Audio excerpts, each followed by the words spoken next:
اعوذ باللہ من الشیطان الرجیم بسم اللہ الرحمن الرحیم۔ ناظرین، آج کا ہمارا ٹاپک ہے سورہ ہمزہ، جس کی ترجمہ اور تفسیر انشاءاللہ ہم اس ویڈیو میں دیکھیں گے۔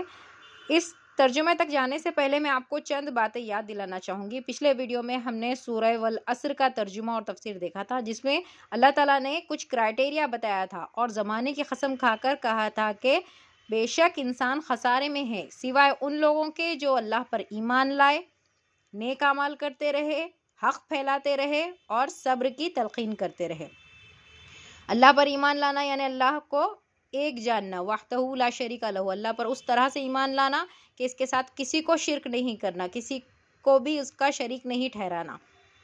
نیک اعمال کرنا، نیک اعمال میں سبھی آگے، حقوق اللہ ادا کرنا اور حقوق العباد بھی ادا کرنا۔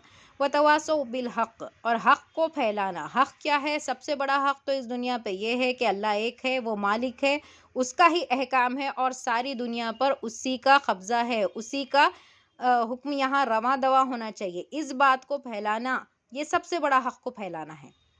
وتواصوا بالصبر، ظاہر سی بات ہے یہ راہ کچھ آسان نہیں، اس میں تکالیف میں آئیں گے، تو ان راہوں پر چلتے ہوئے جو کچھ بھی تکالیف آئے ان پر صبر کرنا۔ یہ تھا سورہ والعصر کا ترجمہ اور تفسیر جو ہم نے پچھلے ویڈیو میں دیکھا تھا۔ اب یہاں پر اللہ تعالیٰ بتاتے ہیں کہ جو انسان اس سیدھی راہ پر نہیں ہے، جو اس طرح سے کام نہیں کر رہا، ان چار کرائٹیریا میں نہیں، تو پھر انسان کے پاس کیا مقصد بچ جاتا ہے؟ اس کی ساری توانائی، اس کی ساری قوتیں، اس کی ساری صلاحیتیں بس چند چیزوں میں جاتی ہے۔ ایک تو یا تو وہ کسی کی غیبت کرنے میں پڑ جاتا ہے، کسی کی عیب جوئی کرنے میں لگ جاتا ہے، یا پھر مال جمع کرنے میں لگ جاتا ہے۔ اور ایسے برے لوگوں کا حال جو یا تو کسی کی غیبت کرتے ہیں، عیب جوئی کرتے ہیں اور مال جمع کر کے رکھتے ہیں اور اللہ کی راہ میں خرچہ نہیں کرتے، ان کا کیا حال ہوگا؟ یہ اللہ تعالیٰ نے یہاں پر سورہ ہمزہ میں بتا دیا ہے۔ چلیے بسم اللہ الرحمن الرحیم شروع کرتے ہیں۔ اعوذ باللہ من الشیطان الرجیم بسم اللہ الرحمن الرحیم۔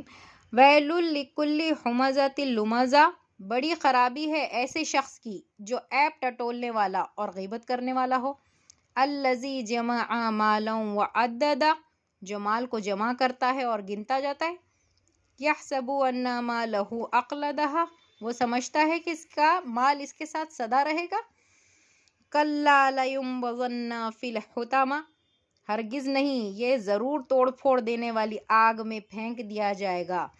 دیکھیے ناظرین، جو مال انسان جمع کر کے سمیٹ کے رکھتا ہے، اس میں سے زکوٰۃ نہیں دیتا، اللہ کی راہ میں خرچہ نہیں کرتا، تو کیا ہوگا اس مال کا؟ اسے تو پھینک دیا جائے گا حطمہ میں۔ وما ادراک ما الحطمہ، اور تجھے کیا معلوم ہے کہ یہ حطمہ کیا ہے؟ یہ ایک آگ ہے۔ یہاں اللہ تعالیٰ نے بندے کے لیے ایک مثال دی ہے، حطمہ۔ حطمہ ایک لفظ ہے جس کا دوزخ کے درجات میں سب سے گہری آگ جہاں ہوگی، سب سے زیادہ جلانے والی جس درجے پر آگ ہوگی، اس کا نام ہے حطمہ، جسے اللہ تعالیٰ نے خود بھڑکائی ہے۔ نار اللہ الموقدہ، وہ اللہ کی سلگائی ہوئی آگ ہے۔ التی تطلع علی الافئدہ، جو دلوں پر چڑھتی چلی جائے گی۔ اللہ تعالیٰ نے یہاں پر اس آگ کی خاصیت بتائی ہے۔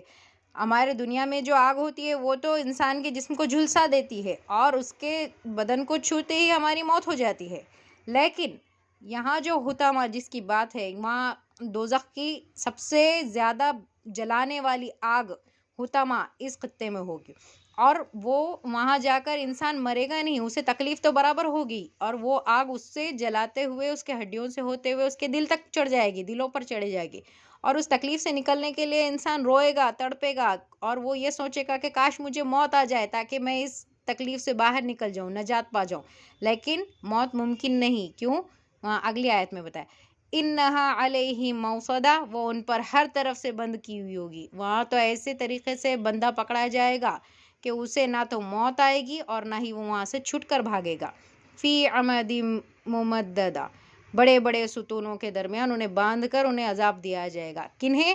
ایسے لوگ جو مال جمع کر کے رکھتے ہیں لیکن اللہ کی راہ میں خرچہ نہیں کرتے، اللہ تعالیٰ کی راہ میں اس مال کو لٹاتے نہیں ہیں، زکوٰۃ نہیں دیتے ہیں، اللہ پر ایمان نہیں لاتے ہیں، اللہ کے نیک بندے نہیں، نیک کام نہیں کرتے، صالح عمل نہیں کرتے ہیں، نہ ہی حق کو پھیلاتے ہیں اور نہ ہی صبر کی تلقین کرتے ہیں، تو بس یہ ایسے لوگ صرف مال کرتے رہ جاتے ہیں، اور جس مال کے بارے میں ان کو اتنی چاہت تھی، جس مال کو انہوں نے اپنی ساری عمر کی کاوشیں لگا کر کوششیں جدوجہد کے بعد حاصل کیا تھا، آخر میں اگر وہ مال اللہ کی راہ میں لگنے والا نہ ہو یا اللہ کی محبت میں لگایا ہوا نہ ہو تو اس مال کا کیا مول ہے؟ وہ تو مال جائے گا دوزخ کی آگ میں، اور ساتھ ہی جلے گا کون؟